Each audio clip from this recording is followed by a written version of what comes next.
Media మిత్రులకు స్వాగతం. మొన్న 8వ తారీఖు మీ అందరికీ తెలిసిందే, ఆకువీళ్ళలో నేను అక్కడ ఎప్పుడో పురాతన 100 సంవత్సరాల పైబడిన రామాలయం సందర్శించడం జరిగింది. ఆ సందర్శించడానికి కారణం పేపర్లో 7వ తారీఖు, ఈ నెల 7వ తారీఖు న్యూస్ పేపర్లో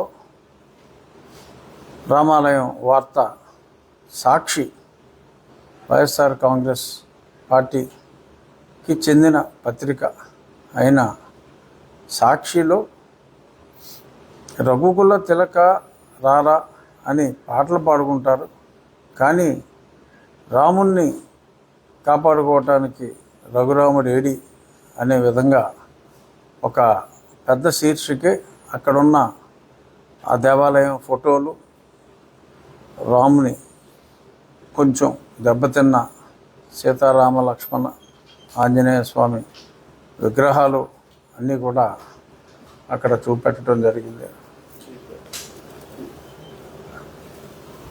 రామయ్య ఇటు చూడవయ్య అనే టైటిల్, ఆ లోపల కూడా మ్యాటర్ అంతా చాలా స్పష్టంగా రాయటం జరిగింది. సాక్షి పత్రికలోనే మరింతలా రాముని గురించి, రాముని పట్టించుకునేవారు లేరు అని రాయటం కాస్త ఆశ్చర్యం అనిపించినప్పటికీ, నేను నిజాలు తెలుసుకోవటం కోసం ఒక టీంని, అంటే శుభ్రం చేయట్లేదు, కనీసం శుభ్రానికి కూడా నోచుకోలేదు అని అంటే, నేను మా అక్కడ పార్టీ వ్యవహారాలు అన్నీ చూసే ఉమా గారికి నేను ఫోన్ చేసి అది క్లీన్ చేయించాలి, సాక్షి పత్రికలో ఇలా వచ్చింది, కనీసం మరి రామాలయాన్ని మనం ఎన్నో దేవాలయాలు నిర్మించాలి, హరిజన మన దళిత వాడల్లో దేవాలయాలు నిర్మించాలి, తిరుమల తిరుపతి దేవస్థానం ఆర్థిక సహాయం కూడా చేస్తుంది అని ఓ పక్క ప్రభుత్వం చెప్తూ ఉంటే, ఉన్న ఆలయాలు కనీసం క్లీన్ కూడా చేయకపోవటం అనేది చాలా దారుణమా, వెంటనే క్లీన్ చేయాలి అని చెప్పి నేను ఆయనకు చెప్పటం, ఆయన క్లీన్ చేసే ప్రయత్నాలు జరుగుతూ ఉంటేనే మరి ఆ పక్కన కాలనీలో ఉన్నవారు మేమంతా దళిత క్రైస్తవులం అని చెప్పి వచ్చి అడ్డగించి వారిని తరిమివేయటం జరిగింది. ఎప్పుడైతే కనీసం క్లీన్ చేయడానికి కూడా ఒప్పుకోలేదో, ఇది కొంచెం విపరీతమైన పరిణామంలాగా నాకు అనిపించి నేను 8వ తారీఖు స్పాట్లోకి వెళ్ళటం జరిగింది. ఆ క్లియర్గా నేనే ప్రత్యక్షంగా చూద్దాం అని వెళ్ళటం, అక్కడ సీతారామ హనుమాన్ సమేత సీతారామ లక్ష్మణ విగ్రహాలు, అలాగే ఒక నందీశ్వరుని రాజ విగ్రహం, ఇవన్నీ కూడా అక్కడ చూడటం జరిగింది. కొందరిని నేను వెళ్ళి ముందే వాకప్ చేస్తే, ఎన్నో శ్రీరామనవములకి అక్కడ పానకం తీసుకున్నాం. ఎంతోమంది కొన్ని తరాల వాళ్ళు, అంటే ఇప్పుడు ఒక 70-75 సంవత్సరాలు ఉన్నవాళ్ళు, వారి చిన్నతనంలో ఆ గుళ్ళోకి ఎన్నోసార్లు వారి తల్లిదండ్రులతో, అప్పట్లో బహుశా అందరూ హిందువులుగా ఉన్న రోజులు కావచ్చు, మరి కాలక్రమంగా మరి చాలామంది మొత్తం మార్చుకొని ఉండవచ్చు. ఏదేమైనా 1932 రీసెటిల్మెంట్ రిజిస్టర్ 1932 అనేది ఈ ల్యాండ్ డాక్యుమెంట్స్ అన్నిటికీ అత్యంత ప్రామాణిక పత్రం. సో అందులో చాలా స్పష్టంగా అక్కడ ఇదిగో గుడి అని చాలా స్పష్టంగా రాసి ఉంది. సరే, కొంతమంది అరనీలి కోట్లు,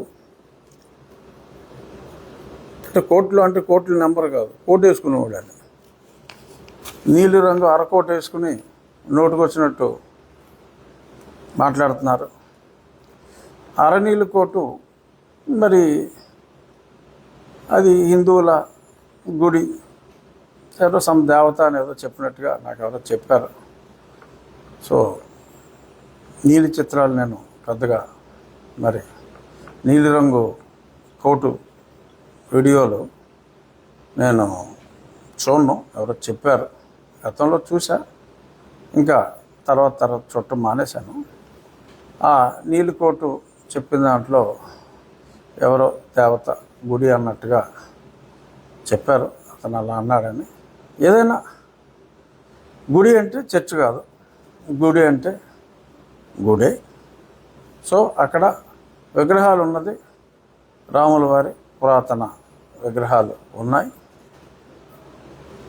నందీశ్వరుని విగ్రహం కూడా ఉంది.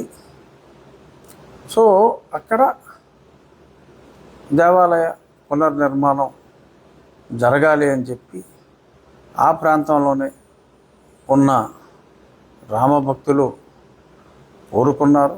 ప్రభుత్వ పాలసీకి కూడా ఇది అనుగుణంగా ఉంది. రాముని దేవాలయం ఆరు హిందూ దేవాలయం ఉన్న ప్రాంతంలో కనీసం శుభ్రం కూడా చేయటానికి వీల్లేదు, అక్కడికి రావటానికే వీల్లేదు. ఈ ప్రాంతం అంతా వారి జాగీర్లాగా మరి ఒక సామాజిక వర్గం అలా మాట్లాడి ఇతర సామాజిక వర్గాల ఆర్ ఇతర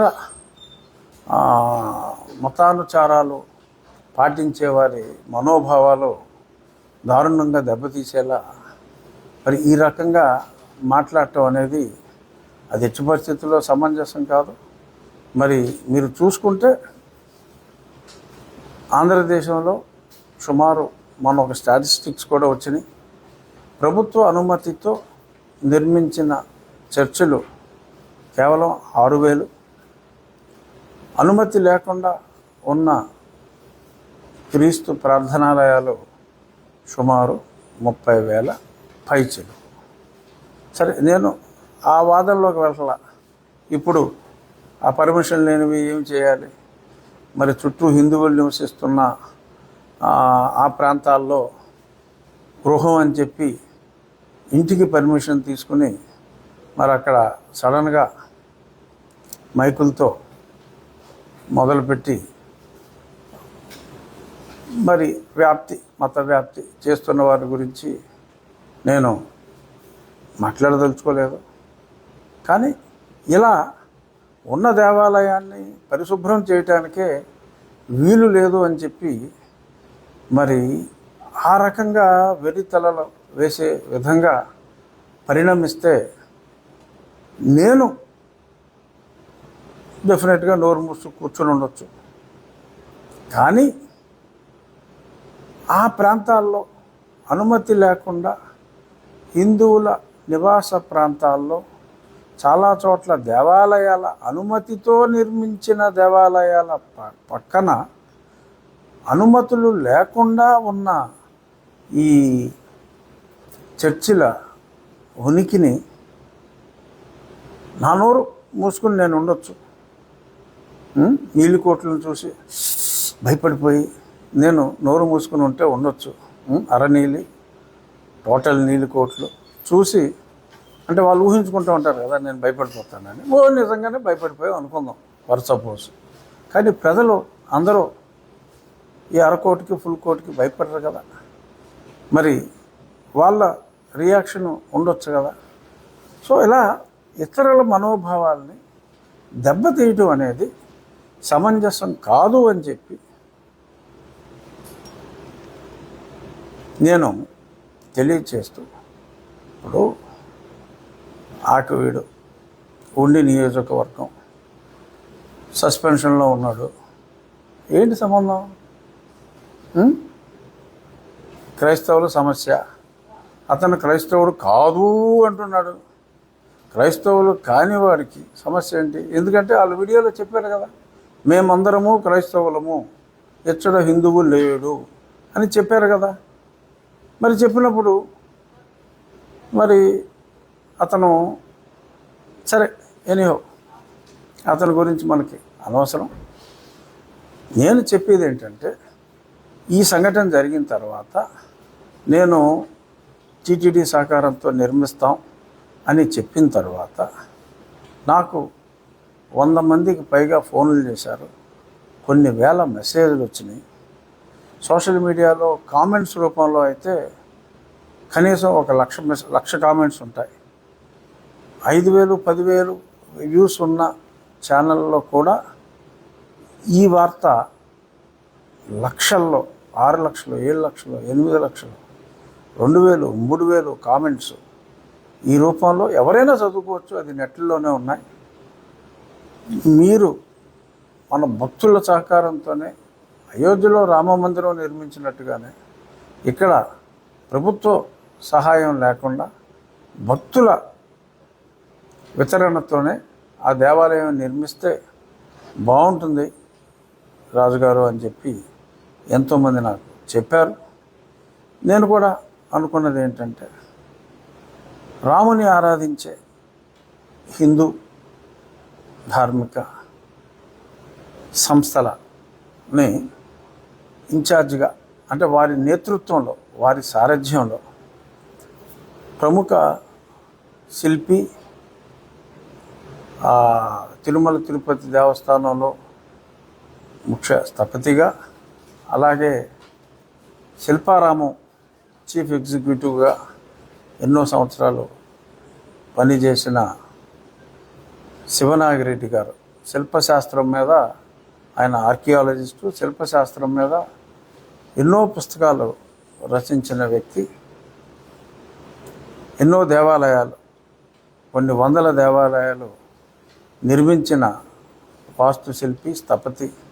వారితో పూర్తిగా రాతి కట్టడంతో, అంటే కొన్ని వందల సంవత్సరాలు నిలబడి ఉండేలా పూర్తిగా రాతి కట్టడంతో, అక్కడ స్థలం తక్కువ ఉంది కాబట్టి ఆ స్థలంలోనే అత్యంత సుందరంగా పూర్తిగా రాతితో రామాలయాన్ని అక్కడ నిర్మించాలంటే ఎంత అవుతుంది అని కూడా అడగటం జరిగింది. అత్యంత శోభాయమానంగా, చిన్నగానే ఉన్నప్పటికీ కూడా అత్యంత శోభాయమానంగా జాగ్రత్తగా నిర్మిస్తే సుమారు ఒక 65 లక్షలు ఆ ప్రాంతంలో 2 అంతస్తులుగా వస్తుంది గోపురం. 65 అని ఒక రఫ్ అంచనా. అత్యంత సౌందర్యవంతంగా ఆ ప్రాంగణంలోకి వెళ్తే ప్రశాంతతగా ఉండే విధంగా ఆలయం నిర్మించవచ్చు అని చెప్పడం జరిగింది. నా ఆలోచన ఏంటంటే, మీడియా మిత్రులతో కూడా, అలాగే మీ ద్వారా ప్రజలతో పంచుకునేది, ఎవరు కూడా 10,000 రూపాయలు దాటకుండా, మ్యాక్సిమం డొనేషన్ 10,000, మినిమం 100 రూపాయలు. ఎందుకంటే ఎక్కువ మంది ప్రజలు ఇందులో పార్టిసిపేట్ చేయాలి.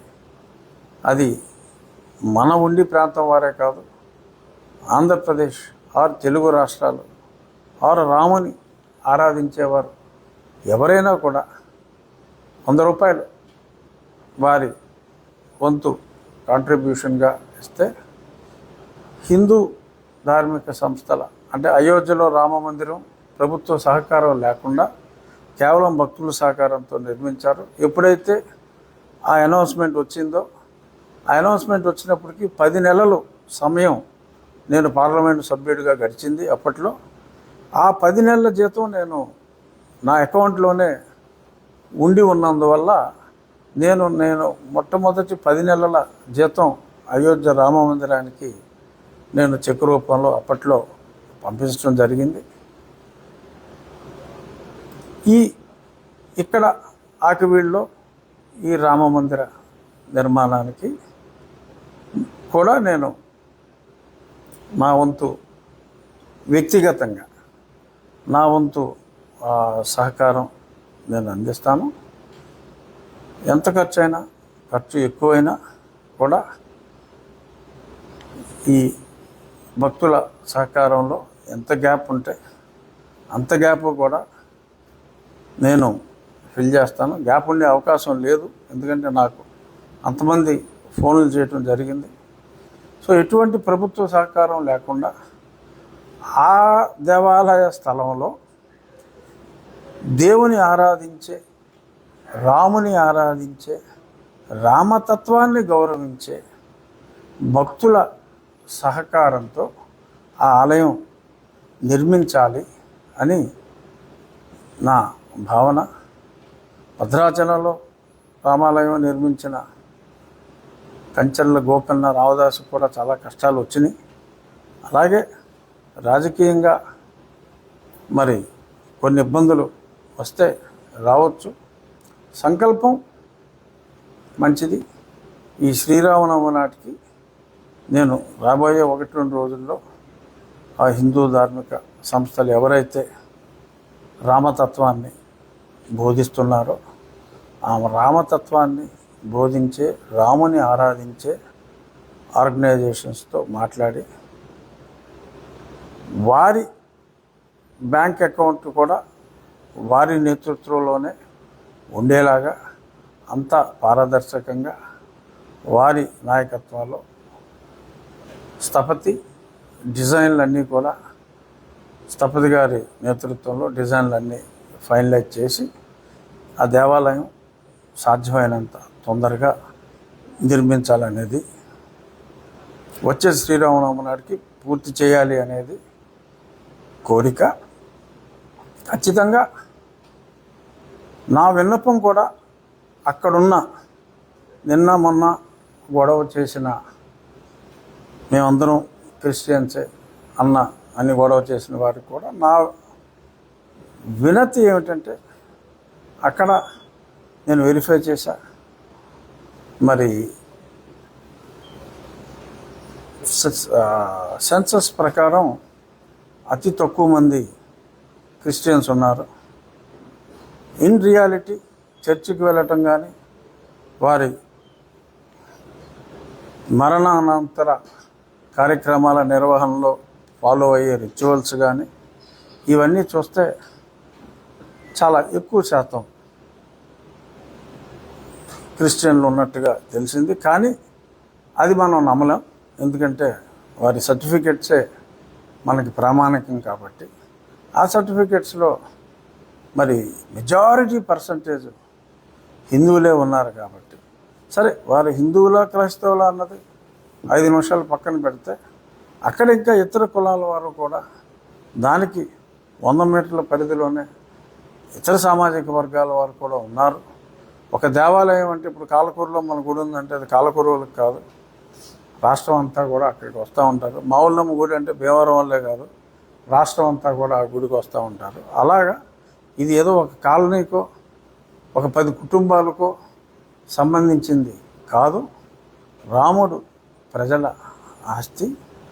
అక్కడ రామాలయం అందరికీ కూడా, బయట నుంచి వచ్చే వాళ్ళకు కూడా అక్కడ రామాలయం అనేది ఒక చక్కటి ప్రమాణాలతో, వాస్తు పరిజ్ఞానంతో చక్కటి రామాలయాన్ని అక్కడ నిర్మించడం జరుగుతుంది.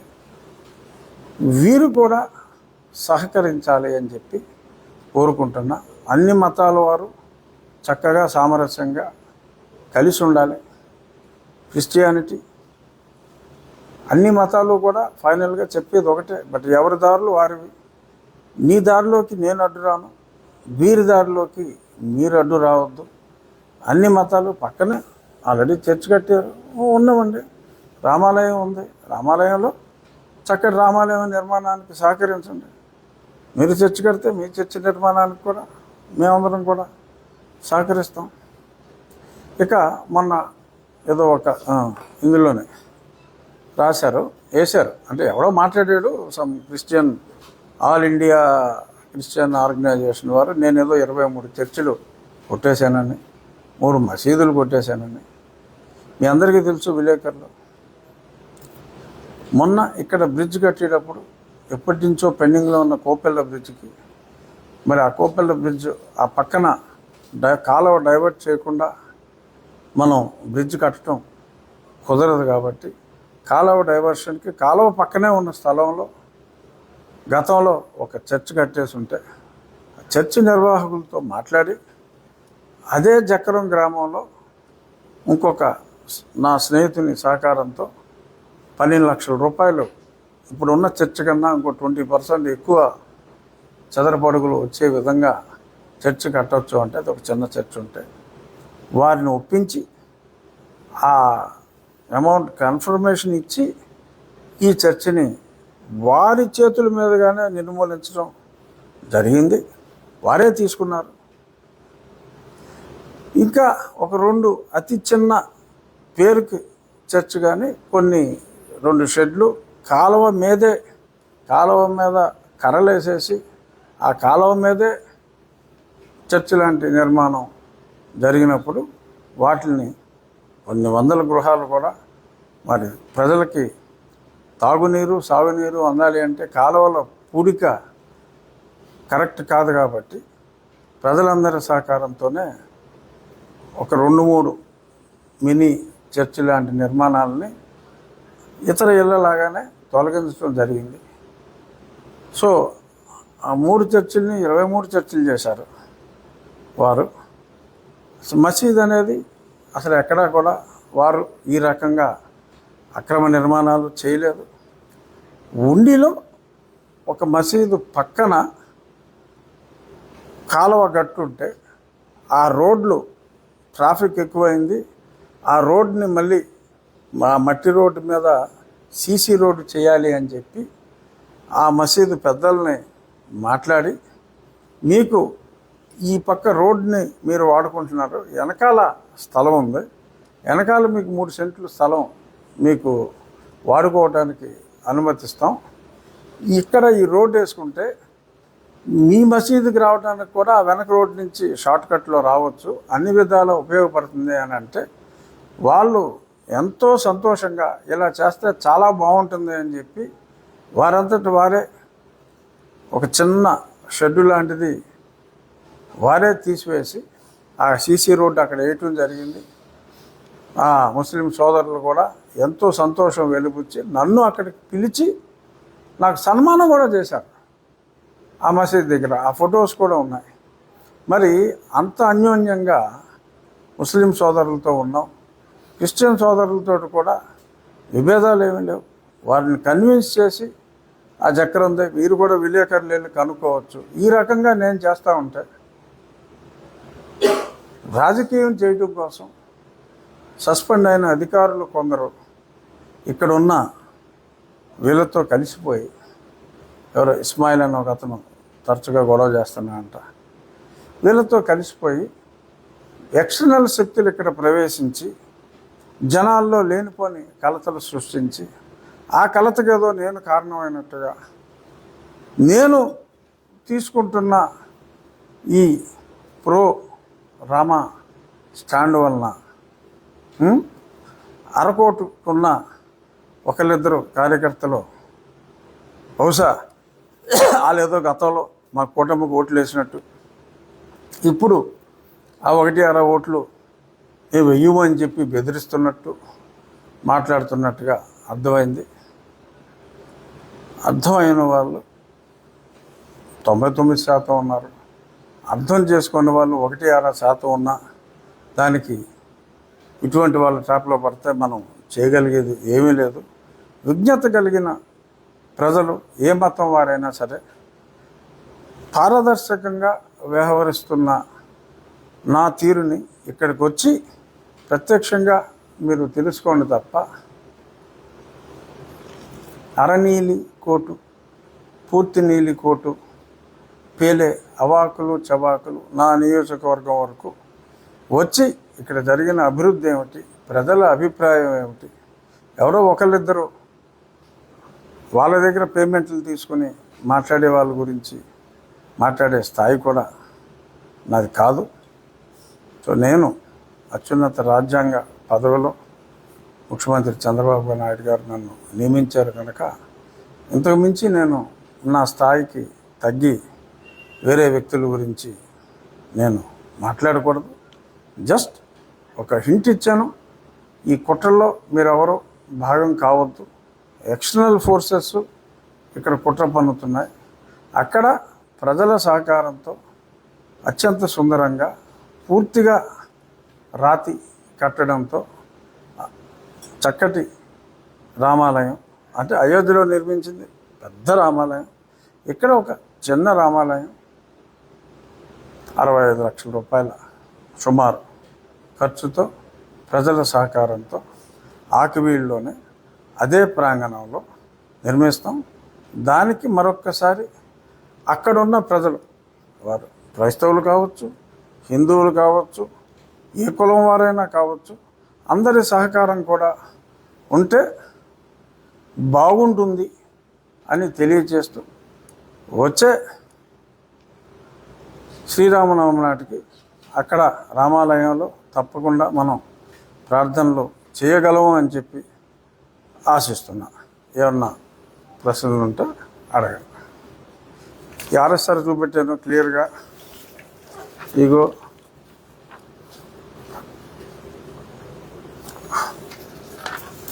ఇది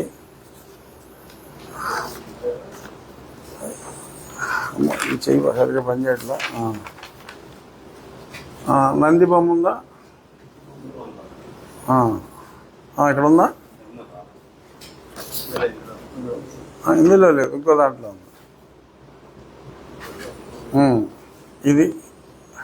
ఇది కూడా మనం క్లీన్ చేసిన తర్వాత ఆ తర్వాత చాలా డాక్యుమెంట్స్, ఇది 1991లో డాక్యుమెంటు. ఆ డాక్యుమెంట్లో కూడా ఉత్తరం రామాలయం డాక్యుమెంట్లో ఆ ఏరియాలో ఉన్న డాక్యుమెంటు ఎవరైతే హా అన్నారో బహుశా వాళ్ళ డాక్యుమెంటే అనుకుంటాను. వాళ్ళ డాక్యుమెంట్లోనే పక్కన ఉన్నది రామాలయం అనే ఉంది. సో ఇదిగోండి, ఈ పక్కనే నంది కూడా ఉంది. సో అంచేత నిజాలు ప్రజలకు తెలియాలి అనే ఉద్దేశంతో ఇది చూపెట్టడం జరిగింది. ఖచ్చితంగా అక్కడ ఒక చక్కటి రామాలయం టీటీడీ ఫండ్స్ అని అనుకున్న ముందు. సో టీటీడీ కూడా కాకుండా డైరెక్ట్గా ప్రజల కోరికపై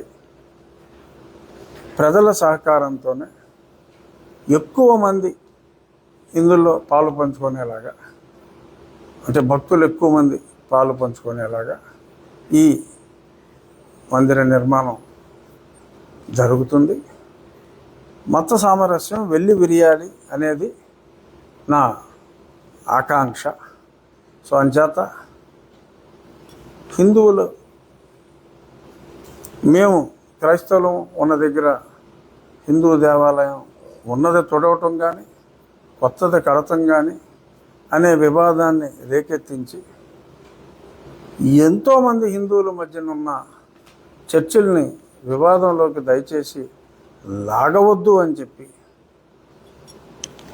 మనస్ఫూర్తిగా వారిని అందరినీ కోరుకుంటూ, ఇందులో ఇది మా నియోజకవర్గ ప్రజలకి నాకు సంబంధించిన ఇష్యూలో అరనీలికోటు, పూర్తి నీలికోటు ప్రమేయం పెట్టుకోవద్దు అని చెప్పి వారిని ఆశ్రయిస్తున్న ఇక్కడ కొన్ని శక్తులకు కూడా వీళ్ళకి విన్నవించక్కల హెచ్చరిద్దాం. ఇక్కడ వాళ్ళకి విన్నవించడం అనవసరం.